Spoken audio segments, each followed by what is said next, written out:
Jerem. Mr. President. Here. Please rise for the Pledge of Allegiance and invocation by Councilmember Gary Hernandez. I pledge allegiance to the flag of the United States of America and to the republic for which it stands, one nation, under God, indivisible, with liberty and justice for all.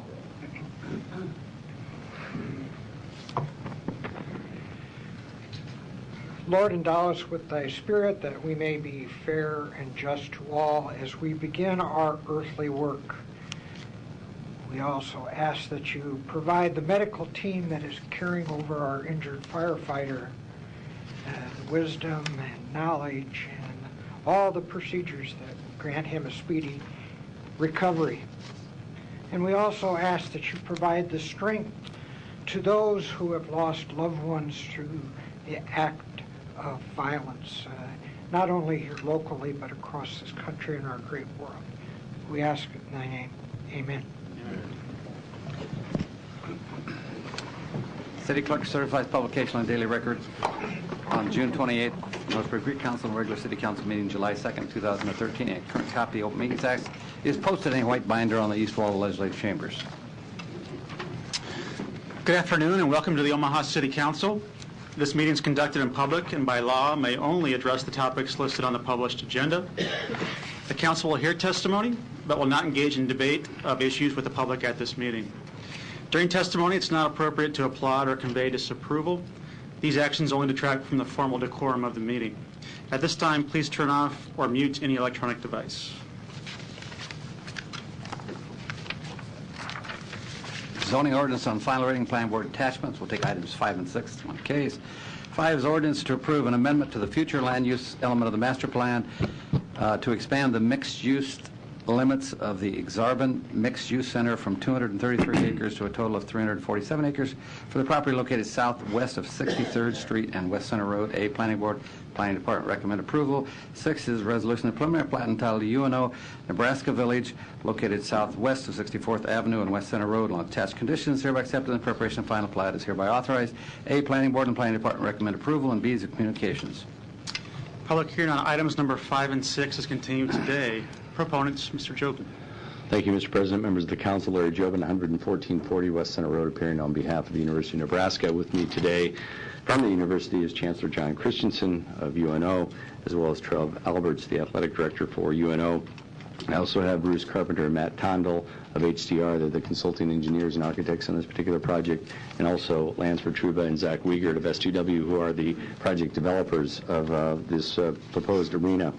The approvals that are before you today are an amendment to the future land use map of the master plan, and then also preliminary plat approval. Both of these items come to you with a favorable recommendation from the Planning Department and the Planning Board as well. We have been working very, very closely with members of this council, with the mayor's office, with Public Works, with planning, with the law department, with pretty much all the various departments within the city, as well as the Exarban Future Trust, to address the issues of concern relating to this proposed arena at this location, and that deals with traffic circulation, event planning, also parking needs and requirements, as well as public infrastructure requirements, and how those public infrastructure requirements are going to be funded. So we've been working over the last 3 or 4 months on these items. I think we've made a lot of progress in the last several weeks, as you know, from our last meeting that was scheduled here where we agreed to continue the public hearing. So we are here to answer any questions that you have. We have the entire development team here, but we're really confident that we're going to be able to work through all these various issues with this council, with the mayor's office, with the Exarban Future Trust. And I think in the end, we're going to come up with a truly exceptional project for this particular part of Omaha, and it's going to be a tremendous benefit for not only Exarban Village, but the city of Omaha as a whole. We have a lot of work to do between now and the final plat and the rezoning that will come before you probably at the end of July, first part of August. That's when you'll see all the definitive agreements relating to the public infrastructure, how they're funded. Also, the parking requirements that will be in place with respect to the mixed-use development agreement that you'll see as well. So everything really now, the devil's in the details, and with this approval today with the amendment to the master plan and the preliminary plat, it really opens the door to get to the final steps and stages for the entitlements to allow this project to occur. With that, I'm going to turn it over to Chancellor Christensen, who's going to give you a couple of words about what this means to the university and the city as a whole, and then again, the development team's here to answer any questions that you might have. Thank you. Thank you. Chancellor. Thank you, Larry, and thank you, Mr. President, and thanks to the council. John Christensen, University of Nebraska at Omaha. It's a real privilege to be here today to talk with you about the build-out of UNO, but specifically the University Community Arena project, all of which is serving as a foundation to realizing the vision we have at UNO, and that is being a premier metropolitan university. We have 3 strategic goals on campus. One is to be student-centered, the second is to be academically excellent, and the third is to be engaged with our community. You've probably heard me say this before, but great cities have great public metropolitan universities, and I believe UNO is moving forward to support the vitality and the advancement of Omaha, and we're very, very proud to be a part of that. Much progress has been made on campus. Things such as the change in status by the Carnegie Foundation of UNO from a master's granting institution to a doctoral research university. We have received national recognition for our community engagement, and after some difficult decisions have made a move to Division I, which is, I think, proving to be a very wise decision for the greater good. Our goal, one of our goals, is to be 20,000 students by 2020, and many have asked why 20,000 by 2020. Frankly, if we're going to be partnered with the community, we need to keep pace with that growth, and we believe the addition of students will add to the workforce pipeline available in this community. It also provides an option for students who want an urban metropolitan educational experience at a public institution. By the way, if you're not aware of this, 80% of the student body at the University of Nebraska Omaha is from the metropolitan area, and the tendency is for them to stay in our community. To date, thanks to the generosity of the community, we have been able to add capacity to accommodate this growth, to add to academic excellence, as well as some enhancements to student life. In total, to date, about 1.6 million square feet of teaching and learning space has been added to the campus, and the Arena project, very simply, is the next step in transforming UNO. The Arena, I think simply said, is a game changer for the campus. It's a game changer with respect to student life opportunities and building a campus community. It will serve student government and student organizations in terms of events as well as campus events. It will be the home for our graduations and convocations, and will allow us to expand intramurals. And one of the things that many are not aware of is that facilities are very high on the list of parents and young people as they make decisions about universities, and student life facilities are an important recruitment and retention tool. The Arena will, as you would suspect, will provide tremendous lift to our athletic department.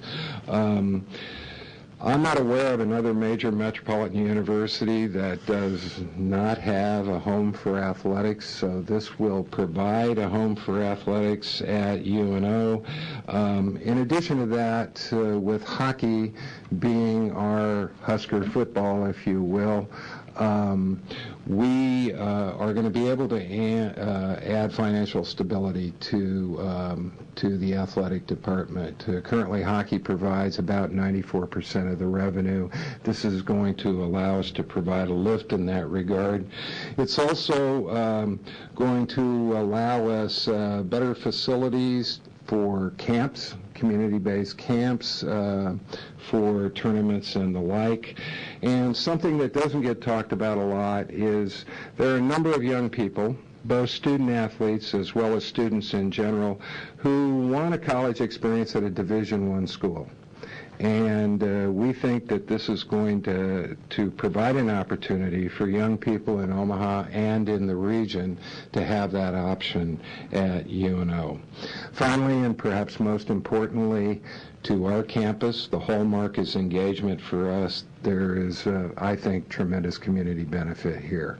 There will be community ice. It will support youth hockey, club hockey, figure skating, public skating. Also, the facility, after conversations with our local high schools and Metropolitan Community College, there's a great deal of interest in holding their graduations and other kinds of academic events in a facility of this size, and we're very much in favor of that. I believe the facility for right-sized events can be logical and an easy replacement for the Civic Auditorium, at which point in time that's appropriate.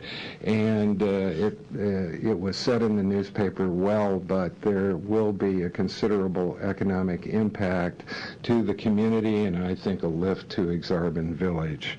For me, at the end of the day, I think we're creating wins for the university, for our students, and for the community. And I want to thank you very much for hearing our story and supporting this project. Thank you.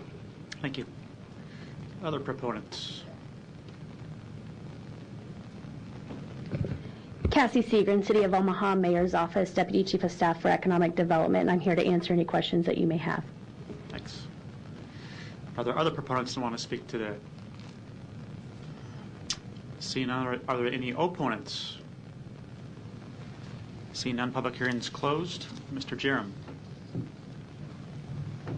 Yes, first I'd like to thank Larry and the Chancellor for their presentations, as well as your entire team for the time you've taken to sit down with stakeholders to listen to their concerns, to explain the project and what an early state it still has, it takes as we move forward, and your willingness to work with the various stakeholders to sort through and iron out the concerns and issues that remain. Make no mistake, this will be transformative for UNO, and I'm excited to work with your development team in the spirit that this council and the city has with so many of the other big things that have happened in the city with the public-private partnerships that we've built. Excited to be working with the mayor's office on this too, as we work through the financing issues for the public improvements, as well as with you as we work through the transportation alternatives that you've been willing to address and include in your design platform, the parking concerns of the surrounding Exarban Village merchants and the Exarban Future Trust, as well as your recognition of the value of a redevelopment plan to the east of the arena and the potential that it affords the area and the continuing growth and increase of tax base for the city. So at this stage, just want to remind everyone, this is a preliminary plat today, and there's plenty of time to, between now and the next vote on the final plat, work through all these agreements to sort through how the city can participate in the format that takes, as well as the nuances that will be needed to make that work. And I'm pleased to be a part of it and very excited that this project is occurring in my district, but would be remiss if I didn't acknowledge the council member who represented that area until the last redistricting to my left, because Councilmember Grenand has a long history of representing that area and knows a lot of the people still there, and look forward to his participation too. So onward and upward, and I'm pleased to support the preliminary plat today. Thank you. Mr. Thompson. Thank you, Mr. President. I want to take this moment to say that I'm proud of what UNO has done. When I was in high school, UNO was not a school of first choice. We thought about Lincoln and we thought about Creighton and Iowa and Iowa State. And a dream started with Del Weber. And Del started it, and several others after him took up the ball and ran with it. John Christensen took it to a whole new level. And John and I worked together in the College of Ed, and lightning fast, he was promoted because he was the right guy to make this part of the vision go the right way. And I just want to say, John, the thing that I appreciate the most of what we're doing is that when we look at the student athlete, I happen to know that you put the student part as the most important part. And so athletics are important, but this is all about raising the bar and making sure we can compete regionally and nationally, and we have done that now. UNO is just a whole brand new place. It's an exciting place, and it's a school of first choice.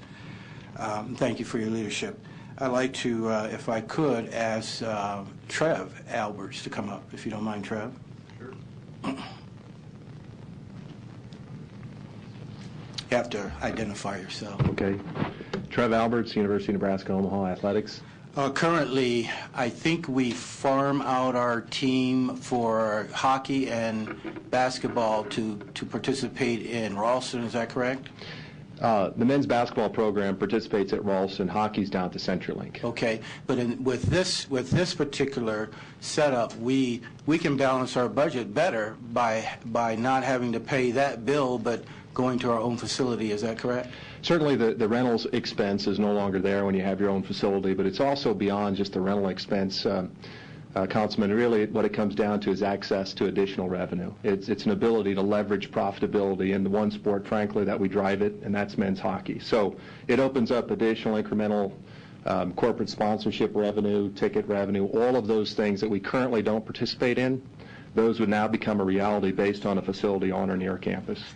And would the new facility be used by any other teams other than the hockey team and the basketball team? It will. It will be used both by the men's and women's basketball teams as well as the women's volleyball. Okay. So it takes care of 4 of our programs. And I also hear that perhaps we'll do graduations there, not only our own, but some of the others throughout the community. Is that correct? That's right. 4 years ago, when Chancellor Christensen hired me, we created a strategic vision of how we could integrate the athletic department into the overall campus structure. One of the things that I think we really struggled with was they were sort of separate units, independently operating. And so we've sought to find ways how athletics could help contribute to the campus mission and move forward. So much of what this vision is about is certainly we have 275 student athletes, and being student-centered also applies to our student athletes. But it's about working together and collaborating on how can we use these facilities to have multi-purpose use. And so you point out opportunities. Student government, it opens up a whole new opportunity for them, MavRec, intramurals, all sorts of, and so this doesn't just impact the 275 student athletes, it impacts over 10,000 full-time students at the University of Nebraska Omaha. Thank you, and I want to also give you props for the vision that you had of helping us move to Division I. I know it was a rocky time, but the further we get away from that vote, the more wise it seems like it was the right thing to do. Thank you. Thank you. To my colleagues, I'd like to say that all of us have gotten phone calls about, oh no, not another city-private partnership, and you can't do this. But boy, this is a no-brainer here. I think we've got to do this one. This is one that the whole city prospers from it, and so I want to go on record as saying that I'm in favor of it. And we just thank you for the opportunity to be a partner. Thank you, Mr. President. Thank you. I'd add that as a master's alum of UNO and also a nearby resident, I agree with all the comments so far that it sure is exciting to see what's going on at UNO, and I do believe the chancellor's had a great deal to do with that, as has Trev Alberts, and we appreciate their leadership there. It's an exciting time for that university and for Omaha in that regard.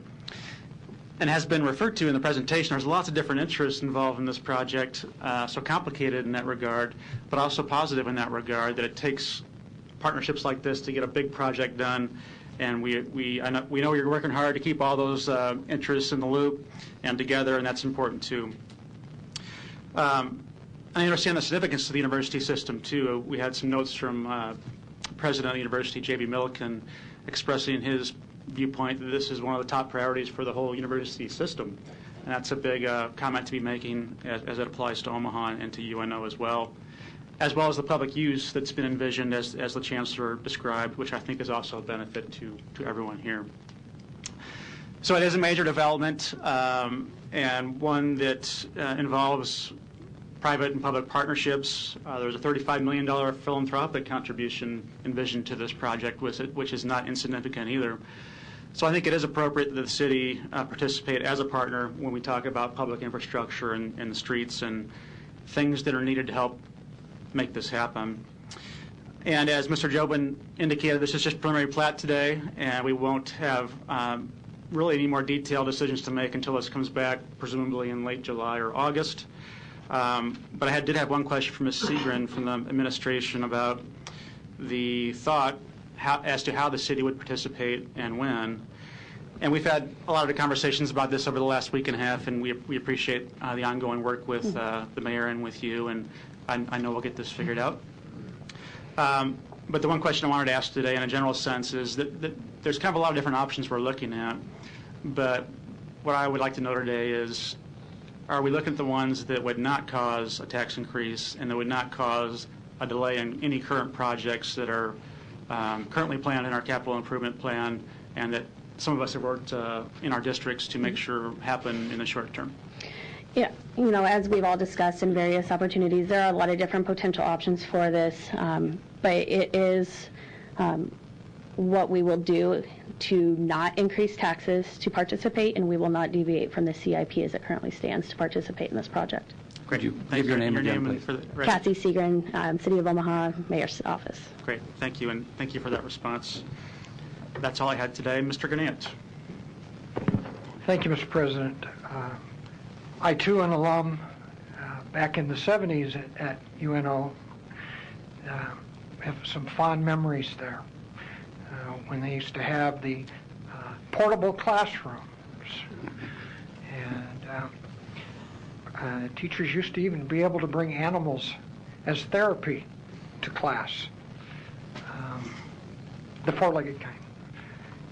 And it was quite an experience, and I will relish all of those years and the opportunity to partake in an opportunity to expand. I mean, it's 43 years ago, and things certainly have changed for the better. But as our president has asked so eloquently, and I don't mean to be the one that rains on the parade, and I know that we're not into the devil in the details yet, and that's all to come, and I understand that process. But it has, I have to say, for this particular agenda, or these particular agenda items, that it has been made abundantly clear by members of District 4 that I cannot support this effort at the cost of losing projects that are in the pipeline in District 4 already, or those that are actually in operation or about to go into operation. I say that because we have lost a fire station, a swimming pool, and major street construction because of projects that had to be done in other parts of the city, and somehow it had to be paid for, and then other parts of the city had to suffer for that. So I just want to make sure that everybody understands, yes, I am for this, and I want to participate in the project, but District 4 has spoken, not at their expense. Okay? We can't lose more projects down there. Thank you, Mr. President. Thank you. Mr. Thompson. Move the approval. Second. Ms. Milton. I just had one question for Ms. Seagram. Cassie Seegren, Mayor's Office. Thank you. I just have a couple questions because I think what a lot of people are getting kind of hung up on here, and what I've heard is they don't think that the city of Omaha should give UNO $6 million or more to build the arena. The money that they are asking from the city of Omaha is for infrastructure. Is that correct? Correct. And so what would that include? Primarily streets, to be able to access the site itself and make connectivity, ingress, egress, other parts of that Public Works could get more technical on. So we aren't actually committing ourselves to paying for the arena, so to speak, but it's paying for the infrastructure that would be surrounding the arena. We're going to be maybe extending some streets, redoing streets, and maybe some intersections for traffic flow. Is that correct? That'd be correct. And do we already have funding in place, or do we need to find this funding? We're currently evaluating options.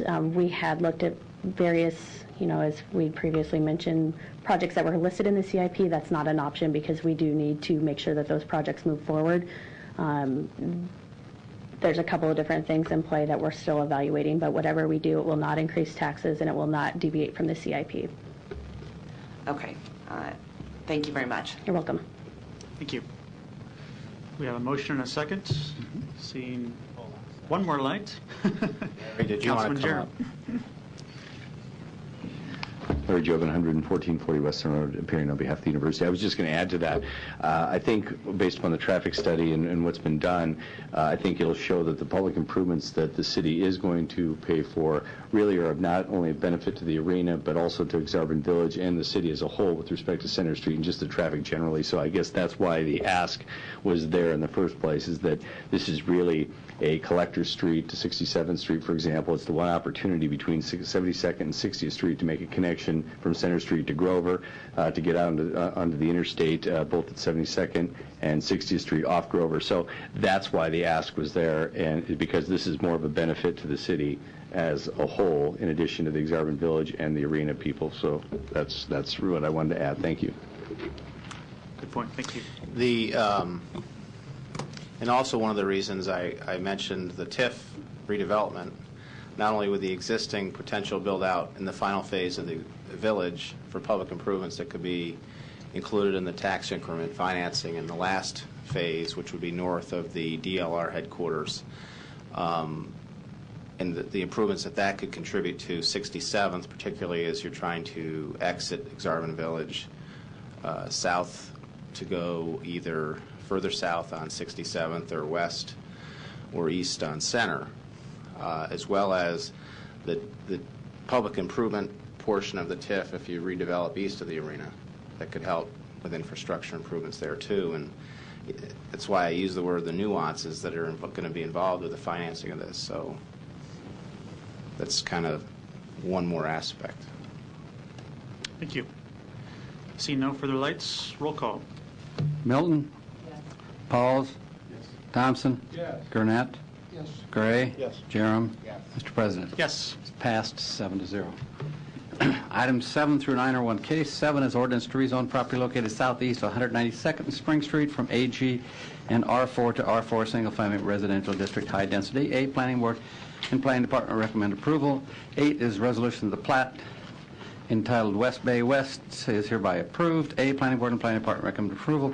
And 9 is a subdivision agreement with Douglas County School District Number 10, Elkhorn Schools, is hereby approved.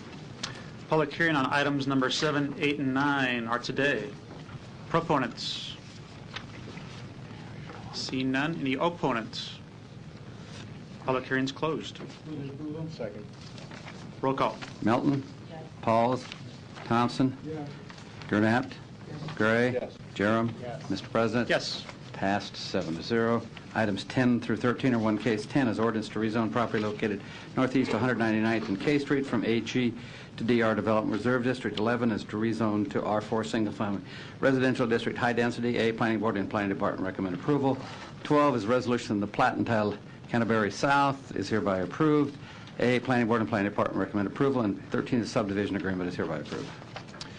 Public hearings on items number 10, 11, 12, and 13 are today. Proponents. Terry Atkins, Lamper Nearson and Associates, 14710 West Dodge Road, here on behalf of the applicant to answer any questions. Thank you, Mr. Atkins. Any other proponents? Any opponents here today? See none, public hearing's closed. Roll call. Milton. Pauls. Thompson. Yes. Gurnett. Gray. Yes. Jerem. Mr. President. Yes. They're all passed 7-0. Resolutions are plats and subdivision agreements. Item number 14, resolution to replat transmitted area entitled Lofts on 24th Street, located at 3101 South 24th Street, is hereby approved. A, Planning Board and Planning Department recommend approval, and 15 is subdivision agreement is hereby approved. We have a request from the applicant for a 2-week layover and continue the public hearing until July 16th. Second. Public hearing is today. If you're here to speak on number 14 and 15, you may. Any proponents? Any opponents? Seeing none, there's a motion to lay over and continue public hearing in a second. Roll call. Milton. Pauls. Thompson. Yes. Gurnett. Gray. Yes. Jerem. Mr. President. Yes. Laid over 2 weeks, 7-0. Liquor, item number 16. Pizza Hut, 4925 L Street. Request permission to appoint Andrea Martinez manager. Public hearing on item number 16 is today. Any proponents? Any opponents? Public hearing's closed. Roll call. Milton. Pauls. Thompson. Yes. Gurnett. Gray. Yes. Jerem. Mr. President. Yes. Approved 7-0. Item number 17, Jake Cigars and Spirits, 6206 Maple Street. Request permission for a special designated license for a beer garden and concert at Military Avenue between Maple and Binney Streets on September 6th from 1 p.m. to 2 a.m. with music ending at midnight.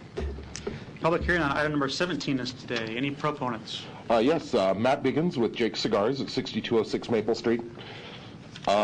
We've been doing our block parties for about 7 years now. We've raised more than $5,000 for local charities. We're proud to be a cornerstone tenant in Benson and help grow this neighborhood, and we're excited to do it again.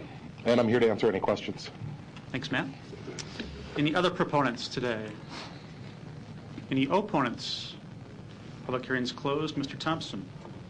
Yes, I'd just like to vouch for this gentleman here. He's done a great job. He's been before us before, and he does do a great job with fundraising, and we have no problem out of him before with the music, and so I'd like to move the approval for this. Thank you. I'd agree as well. Benson's my district, and we've talked about this frequently. Yep. They do a great job. Never had a neighborhood complaint. Yep. Jake's is a mainstay in the business district there, and I wanted to let you know that we are working on getting that little corner at Military cleaned up with the barricades there, and I think it looks better even Good. today. Good. I hope so. I haven't been down today, but the neighborhood's been a little quiet with that, so we're anxious to see that finished.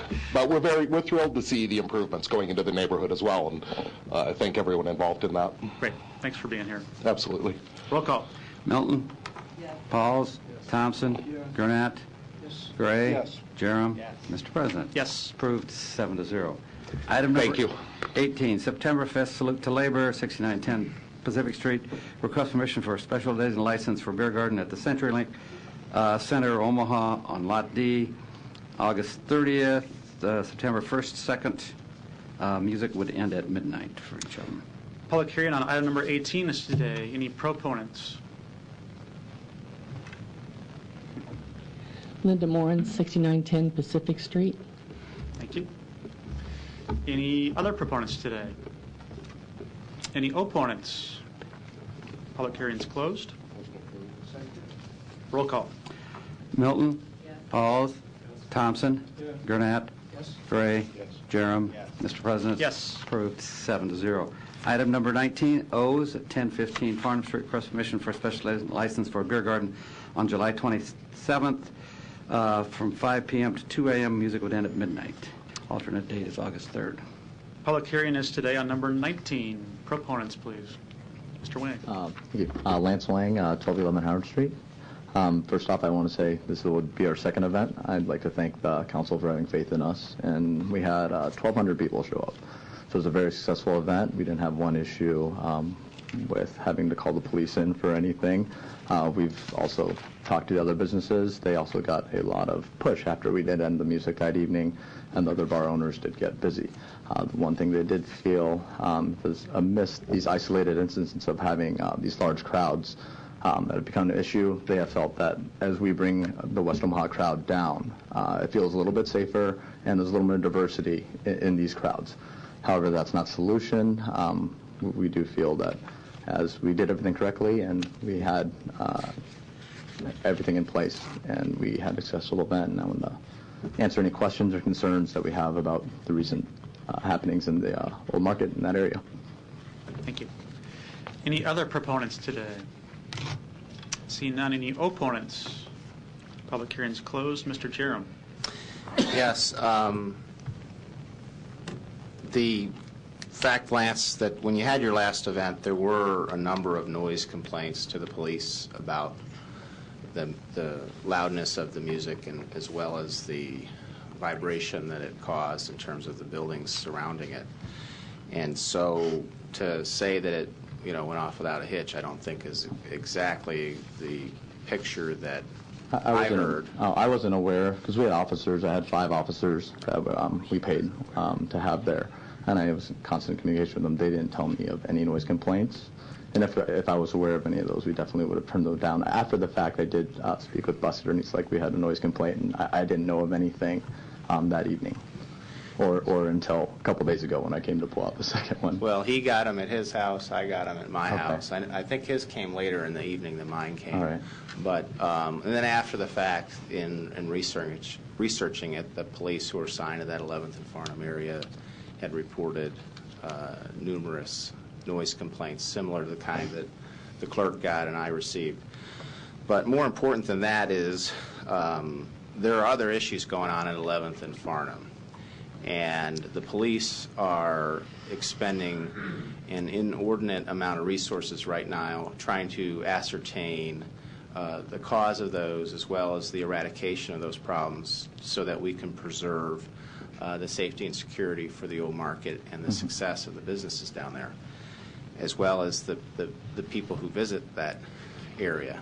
I know that at least 2 of us on the council have been down there recently, and including Council Member Gray, much later in the evening than I, but when I did the ride-alongs with the police, we could see it. And there are times when they have to close Farnham Street to traffic at 11th, and it's on both sides of 11th. Mm-hmm.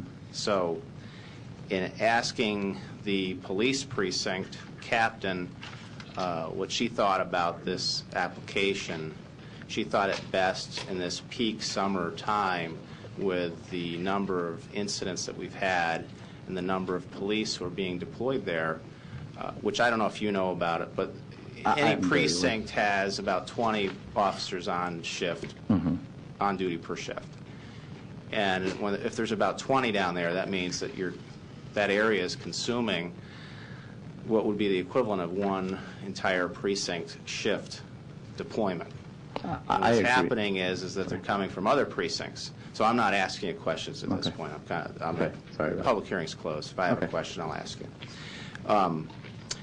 So she's basically implored us as a council to allow her and her officers under her command some time to sort through who's causing what. The Liquor Commission's looking at the business to the west of you.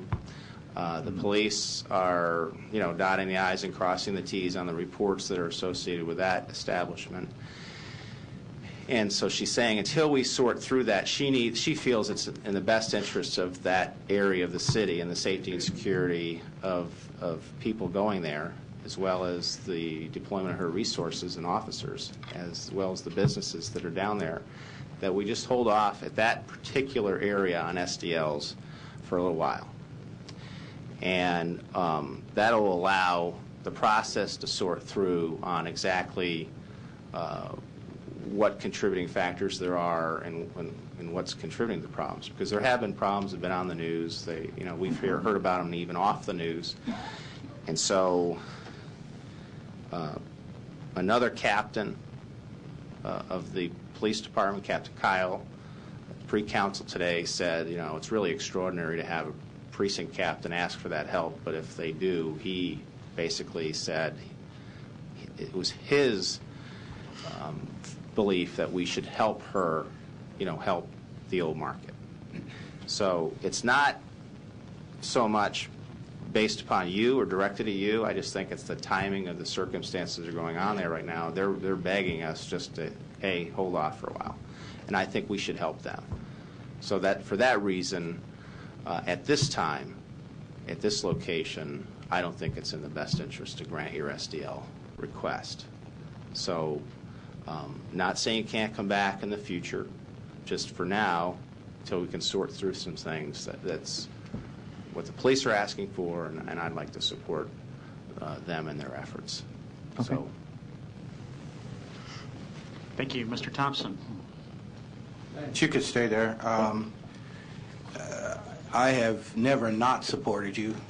Been a supporter of yours for a very long time, and I find myself between two emotions here, because I do feel that the other establishment in the neighborhood is pretty much the problem. That doesn't mean that you don't have things that you could clear up or tighten down, but Councilman Jerem does make a good point in that we have to get our arms around this, and it is unusual for precinct captain to ask us to hold off for a while. So I'm not saying that the other establishment is all guilty, but I do believe that to a certain extent maybe you might be a victim of circumstance. Our hands are tied right now. So if this doesn't pass, it's not a reflection necessarily of you, and we want you to encourage to come back in the future and apply again. Thank you. Okay. Thank you. Mr. Gurnett. Thanks, Mr. President. As Councilmember Jerem has stated, that we as this body or anybody is laying blame on anybody right now. As a former police supervisor, I can speak from past experience that there are a number of things that law enforcement can go through before they step into this arena and ask for assistance. I am convinced that Southeast Precinct has gone through those steps and have reached out and asked to allow them, I keep saying this over and over, both in the media and everybody I see, allow the system to work. And they need some time, as it's been stated, to sort different things out, to see where the core of the problem is, and then what measure to take to put in place to stop it. Whatever illegal activity, if that's the case, that's going on down there. And it may take what we think may be an inappropriate amount of time, especially for those that are in business down there. But they just don't, law enforcement just doesn't haphazardly go out and ask for these types of measures until they have reached a certain point. And again, I am convinced that they have been through this, they need this time, and I would be supportive of any motion that would be brought forward. I've had that experience in other parts of the city nothing against you, Lance, at all. Sure. Personally, I mean, you could be the angel operator of the board, you know. But there's something going on, and law enforcement needs that time. Find out what the crux of the problem is, and develop some measures to put in place. And they've taken a step now to ask us to hold off on that. I've been there. I've seen that happen, and yes, it does take time. So I would be supportive of that. Thank you, Mr. President. Thank you. Mr. Gray. Thank you, Mr. President. First of all, Lance, I won't be supporting this SDL, and it has nothing to do with you, but it does have to do with the fact that, you know, not only did people talk to us about it, but I've been down there on several occasions, and you see what I see, and you know how dangerous that situation can get, and it can explode in an instant. And with that group of people, with that size of a crowd down there, on a regular basis, I've been down there on at least 3 different weekends, and those crowds are troublesome for police, and it always has them on edge. And I think Councilmember Jerem pointed out well, you know, that the police don't do this very often. As a matter of fact, I can't think of another time that, you know, police officers have come to us and asked us not to support something because of their fears of what goes on down there. But having been down there to see it, and I know it's no reflection on you, and I believe I know what the issue is down there, but at this point, I can't support this one until you know, we get some things worked out down there, and I'm confident that we can do that fairly soon. But in the interim, I just don't see myself supporting it at this point in time. I know there was a question about placing it on file. Yeah, I would think that rather than vote to deny, maybe we could just motion to place this on file. That way it would let Lance know it's really not. Second. Was that your motion? Yeah. Okay. Just for the council, this is Buster Brown, City Clerk. The City of Omaha has the authority to grant or deny liquor licenses. If we don't, or if we place this on file, the Liquor Control Commission cannot. This is the one area where we have some authority. One of the few. Thank you. I had maybe just one question for members of the Law Committee, or even Chairman Pauls, or those that might have been working on this for a period of time. There's another business of concern down there that we've had a lot of interactions with, some of us for many years in other locations. And my question to the Law Committee is that being addressed, and has that entity been called into the committee, and is that in process too? Or Mr. Brown for that? Buster Brown, City Clerk. Yes, we will be discussing at our next Law Committee hearing. I think that'd be a prudent step as well. Yes. Thank you. Seeing no further lights, roll call. Melton, this is to place on file. Yes. Pauls? Yes. Thompson? Yes. Gurnett? Yes. Gray? Yes. Jerem? Yes. Mr. President? Yes. It's placed on file 7-0. Consent agenda. Any member of the City Council may call an item placed on the consent agenda to be removed. Items removed consent agenda shall be taken up by the City Council Committee following the consent agenda in the order in which they were removed, unless otherwise provided by City Council Rules of Order. Agenda item number 20 on the ordinances needs to be removed. We have an amendment.